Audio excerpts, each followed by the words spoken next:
सो question है, two tangents P Q and Q R drawn from an external point Q to a circle of centre O. एक circle है जिसका centre O दे दिया गया, circle के बाहर एक पॉइंट ले लिए हैं पॉइंट क्यू, जिससे सर्कल पर दो टेंजेंट ड्रॉ किया जा रहा है P Q and Q R. O Q जो है वो 41 सेंटीमीटर है, पी क्यू आर 60 डिग्री दे दिया गया है, सर्कल का रेडियस 9 सेंटीमीटर है, तो पेरीमीटर निकालना है हमको ट्रायंगल पी आर क्यू का। तो इस क्वेश्चन को करने से पहले इसमें जो एक कॉन्सेप्ट लगने वाला है डायरेक्ट, उसको हम देख लेंगे। तो देखिए, जैसे ये मेरा सर्कल है, ठीक है, इस सर्कल का जो है वो सेंटर है ओ, एक बाहर पॉइंट ले लिए हैं पी, इस पॉइंट पी से दो टेंजेंट हम ड्रॉ कर लेते हैं सर्कल पर, पी ए और यहाँ से ये पी बी, ठीक है। अब ओ ए जो है वो रेडियस है, ओ बी भी मेरा क्या है, सर्कल का रेडियस है। और पता होगा रेडियस जो मैंने आपको प्रीवियस कॉन्सेप्ट वीडियो में भी बताया था, रेडियस जो है वो टेंजेंट के ऊपर 90 डिग्री का एंगल बनाती है।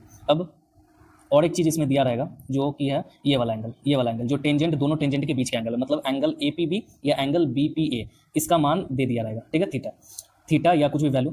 तो ये आपको याद रखना है, ये जो फिगर है, ये वाला फिगर आपको याद रखना है, ठीक है। अब इससे दो चीज़ आपको इस कॉन्सेप्ट में लगेगा, जो कि है, देखिए अब हम क्या करते हैं, ये वाला जो आप देख रहे हैं पॉइंट ए और पॉइंट बी, इसको हम क्या करते हैं, मिला लेते हैं, इसको क्या करते हैं, ज्वाइन कर लेते हैं स्ट्रेट लाइन से, ठीक है, स्ट्रेट लाइन से।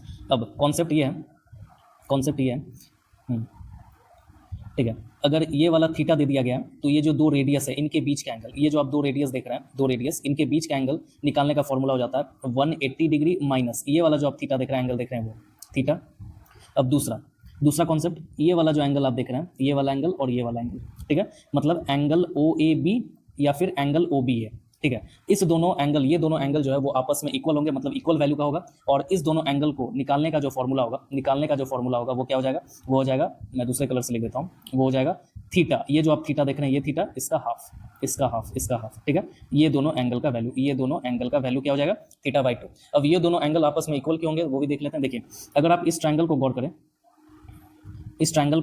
करें, ये ओ बी ए, इस वाले ट्रायंगल को अगर आप देखें, ओ बी ए, जिसमें ये वाला जो ये रेडियस है, ओ ए रेडियस है और ओ बी भी रेडियस है, मतलब इक्वल लेंथ का। अब ये दोनों साइड इक्वल लेंथ का है, तो इक्वल लेंथ वाले साइड के कोरस्पॉन्डिंग या सामने वाला जो एंगल होता है वो भी आपस में इक्वल होता है, जैसे ये आप ट्रायंगल देख लिए, ये वाला साइड इस वाले साइड का इक्वल है, तो मतलब इस वाले साइड का कोरस्पॉन्डिंग एंगल ये वाला और इस वाले साइड का कोरस्पॉन्डिंग एंगल ये वाला, ये दोनों एंगल भी आपस में इक्वल होंगे, क्योंकि ये दोनों साइड जो है वो आपस में इक्वल है। तो इस केस में ये जो आप एंगल देख रहे हैं, ये वाला एंगल जो देख रहा है, तो इसको निकालने का डायरेक्ट फॉर्मूला क्या हो जाता है, ये जो आप एंगल देख रहे हैं थीटा फिर बाई 2, इसका हाफ। तो चलिए इसी कॉन्सेप्ट को हम लगाएंगे जो कि हमारा क्वेश्चन है इस पे। तो क्वेश्चन डायरेक्ट मैं यहीं पे बताता हूँ। जैसे सर्कल है, ठीक है, जिसका सेंटर जो है वो ओ ले लिया गया, एक बाहरी पॉइंट क्यू है, इस क्यू पॉइंट से दो टेंजेंट ड्रॉ कर लिया गया, एक तो पी क्यू और फिर यहाँ पर क्यू आर, यहाँ पर क्या लिया गया, क्यू आर।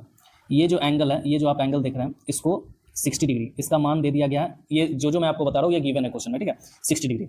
फिर ये 90 डिग्री है, ये मेरा क्या है, 90 डिग्री रेडियस हो गया, ये रेडियस है और ये वाला भी मेरा क्या रेडियस है। अब एक लाइन ड्रॉ कर लिया गया, एक जो आप देख रहे हैं, इस पॉइंट पी और आर को मिला दिया गया, एक स्ट्रेट लाइन से इसको मिला दिया गया, ठीक है। तो ये वाला जो ट्रायंगल बन रहा है, ट्रायंगल पी आर क्यू, ये वाला ट्रायंगल पी आर क्यू, ये जो आप ट्रायंगल बन रहा है ट्रायंगल पी आर क्यू, इसका पेरीमीटर आपको निकालना है, इसका पेरीमीटर जो है वो आपको निकालने बोला है क्वेश्चन में, ठीक है। तो देखिए, इसका पेरीमीटर निकालने वाला है क्वेश्चन में। अब गिवन और क्या क्या चीज़ है थोड़ा देख लेते हैं। जैसे रेडियस जो है वो गिवन है 9 सेंटीमीटर, और ये वाला जो आप लेंथ देख रहे हैं ओ क्यू जो लेंथ देख रहे हैं, इसका मान दे दिया गया 41 सेंटीमीटर, ये वाला जो लेंथ देख रहे हैं ओ क्यू, इसका वैल्यू दे दिया गया।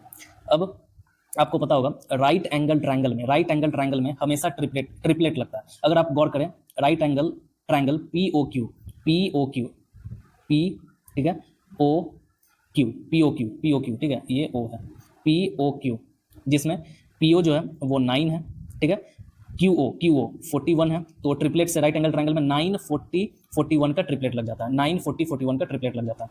तो यहाँ पर जो आप देख रहे हैं इसको मैं मिटा देता हूँ। तो 90 डिग्री के सामने हाइपोटेनस है, ठीक है, तो 9 40 41 का ट्रिपलेट यहाँ पर क्या होगा, लग जाएगा। अब देखिए, अभी मैंने आपको बताया कॉन्सेप्ट कि ये वाला जो एंगल होता है, ये वाला जो आप एंगल देख रहे हैं, ये वाला एंगल, इसका वैल्यू डायरेक्ट हम निकाल सकते हैं इस वाले एंगल की मदद से, जस्ट इसका हाफ कर देंगे 60/2, जो कि मेरा क्या हो जाएगा 30 डिग्री।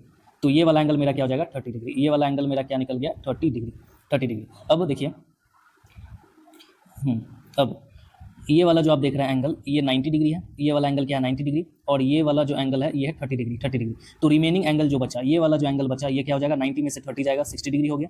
ठीक है, सेम यहाँ पर आपको मैंने पीछे वाले कॉन्सेप्ट में बताया था कि ये एंगल और ये वाला एंगल आपस में इक्वल होता है। तो ये 30 डिग्री है तो ये भी 30 डिग्री होगा, ये भी 30 डिग्री होगा। अब ये 90 डिग्री है, ये 90 डिग्री बना रहा है, और ये वाला एंगल 30 डिग्री है, तो जो रिमेनिंग ये वाला एंगल बनेगा ये भी मेरा क्या बन जाएगा, ये 60 डिग्री बन जाएगा। तो अब ध्यान दीजिएगा, ये जो आपका ट्रायंगल बना, triangle P R Q, triangle P R Q, triangle P R Q जो आपका ट्रायंगल बना पी आर क्यू, इसमें देखिए एंगल क्यू जो है वो 60 डिग्री का है, एंगल पी भी 60 डिग्री का है, एंगल आर भी 60 डिग्री का है। मतलब एक ट्रायंगल है पी आर क्यू जिसमें हर एक एंगल जो है वो 60 डिग्री का, हर एक एंगल 60 डिग्री का। तो आपको पता होगा ट्रायंगल का हर एक एंगल अगर 60 डिग्री है तो वो ऐसा ट्रायंगल, कैसा ट्रायंगल किस कैटेगरी में आता है, इक्विलेटरल ट्रायंगल, इक्विलेटरल ट्रायंगल के कैटेगरी में आता है। तो इक्विलेटरल ट्रायंगल क्या होता है, जिसका हर एक एंगल 60 डिग्री होता है और जिसका हर एक साइड इक्वल होता है। हर एक साइड क्या होता है, इक्वल लेंथ का होता है। मतलब ये वाला देख रहे हैं जो, ये वाला लेंथ, ये वाला पी क्यू अगर 40 है, 40 सेंटीमीटर है, तो ये आर क्यू जो आप देख रहे हैं ये भी क्या हो जाएगा, ये भी 40 सेंटीमीटर हो जाएगा, और ये जो आप पी क्यू देख रहे हैं पी क्यू,